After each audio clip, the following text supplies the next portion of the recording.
Good morning. I'm Brian Pinkowski with Pinkowski Law and Policy Group. I'm going to talk to you today about the basic legal elements involved in purchasing an existing assisted living residence or ALR. The first of those is the real estate. And what I mean by that, since it's an existing ALR, there is already real estate. But what's important for you as a purchaser is how you're going to own that real estate. Now, what we typically see most often is that the real estate is owned in a separate company from the operations company. And this is for asset protection reasons. You'll have spoken with your attorney or attorneys on this issue, and you'll probably have set up one company that owns the real estate and another company that owns the operations side of the business. Typically, the major liabilities are associated with the operations side of the business, and that's where you have guests coming in and family members and associations with others in the community, and that's where most of the liability kind of issues will arise, is on the operations side of the business. So what we see most often is an LLC, which has a number of members that are strictly in the ownership of the real estate. Now, those members might be the same and might be different than another LLC, another element that is set up for the operations of the company. Now, these may or may not be LLCs. These are legal questions to be determined by you and your attorney, but that's what we see most often, is one LLC for the real estate element and another LLC for the operations element. Next is the real estate contract. Well, you need to make sure that your contract reflects that your real estate ownership company is the purchaser, not the operations. Now, it might be that those operations and the purchase of those operations, which we'll discuss in a minute, have to be coordinated with the closing of the real estate. But that's something that you work through and that you can talk with your attorney or us about how to make sure that those timings coincide so that everything operates smoothly. The real estate contract also needs to separate the business assets from the real estate itself.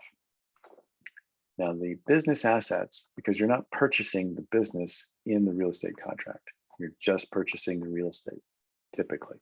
Now, purchase of the assets is done under an asset purchase agreement, or what's sometimes called a purchase and sale agreement. Either term can be used interchangeably.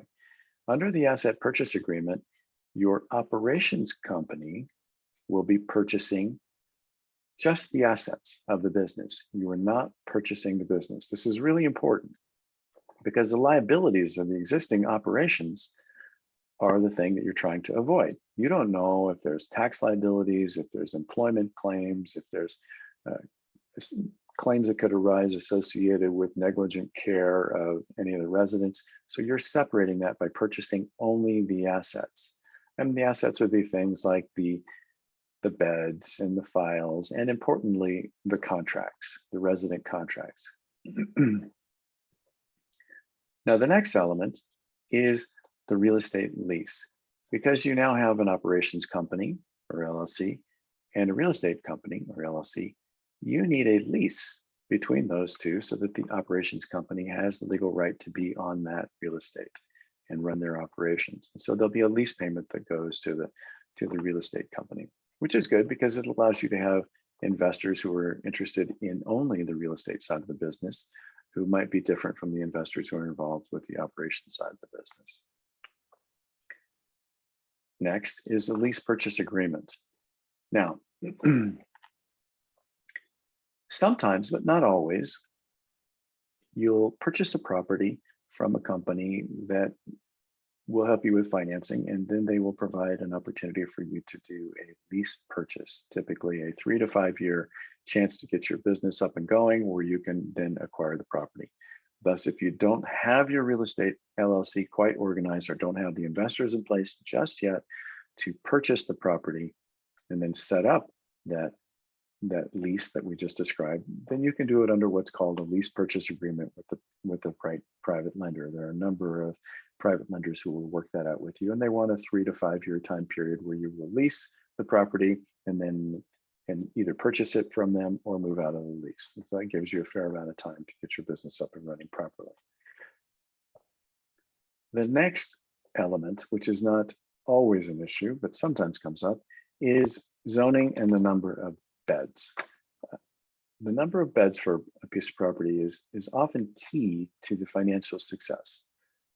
Therefore, what we'll see often is that people will come in and they'll want to purchase a piece of property, but their business model doesn't work unless it reaches a certain number of beds, which means that they need to get approval from the city and perhaps some agreement from the homeowners association and others in the area so that their business model will work. This could be a much more complicated subject, but it's an important legal issue. We discuss that in some detail on our website in our Learning Center in a video that we produced for you, a training course called Zoning Hacks to Get You Started Fast. Now, that particular video is associated with identifying the right property, but also includes important issues for zoning because the number of beds relates directly to zoning. Now, I hope this has been helpful.